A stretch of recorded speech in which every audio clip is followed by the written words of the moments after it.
So we start with the first couplet that says, "When I remember my Lord, my longing shakes for His meeting." So here, Abu Madyan al-Ghawth describes. He brings together or like links dhikr, remembrance of the Lord, with internal shaking. This dhikr is a dhikr of both the heart and the tongue, and not just a dhikr of a silent dhikr. Because a true dhikr is a dhikr that brings together the limbs and the heart. So he makes in the beginning that the path starts with remembrance of the Lord. Sidi Shaykh says that some people believe that it's enough to remember the Lord through the heart without the tongue, basically silently in their heart without moving the tongue. But this is not the way. The way it starts with the dhikr of the remembrance of the tongue, and after the tongue, gradually with time, as you go, becomes soft by the remembrance of the Lord. Gradually, the inside, the inward heart, starts to shake with through this remembrance. So if your dhikr, you've been doing dhikr, and this dhikr has not affected your inward state, did not shake your heart, and did not create longing in your heart, then this dhikr is a dry, cut off dhikr that has no connection to the Lord. This is a dhikr that is basically similar to eating and drinking just to fulfill the appetites. It is not eating and drinking to taste the pleasure of food and drink.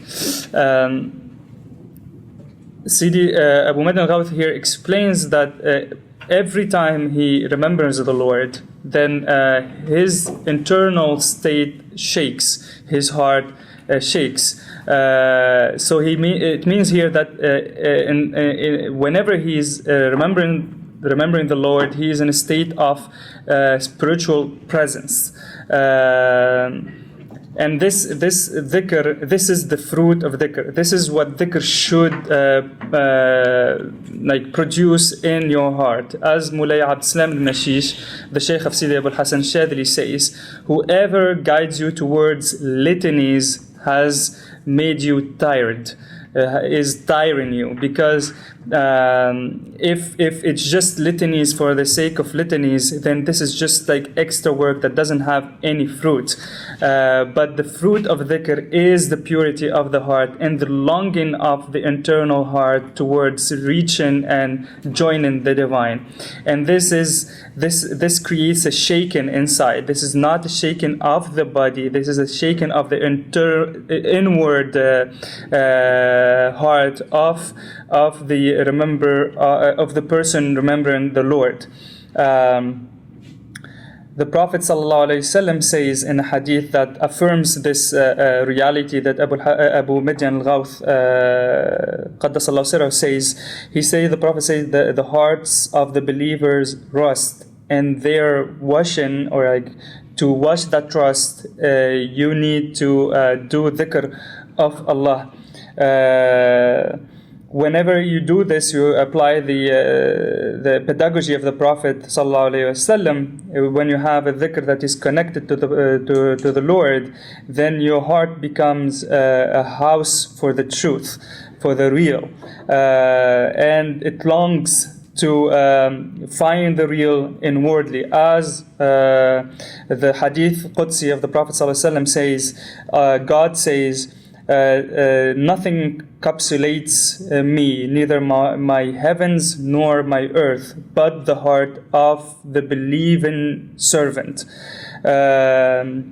So if you follow this directions of the Prophet ﷺ, your heart becomes the locus where you find the real. And whoever loves something always speaks about that thing and remembers it. The artist always speaks about his or her art. the poet always speaks about his or her poetry, and the one who is a slave of a master always speaks about his master, especially when he loves this master. So Abu Madyan al-Ghawth expresses this state of servanthood that by remembering his Lord in a constant state. And this is constant state because Allah subhanahu wa ta'ala says in the Quran, those who remember the Lord standing and sitting and on their sides. So this is a continuous state, a state of remembrance. And those people that are mentioned in this verse of the Quran are the beloved of the Lord. And they are the people who witness and remember and are present with the Lord at every moment. However, if the remembrance is not associated with shaking of the inward heart, then this is a cut-off remembrance. The remembrance should have an effect that moves your inside, moves your heart, moves your love to the divine presence. May Allah subhanahu wa ta'ala make us amongst those who remember the Lord with a heart that is shaken to and longing to witness Him.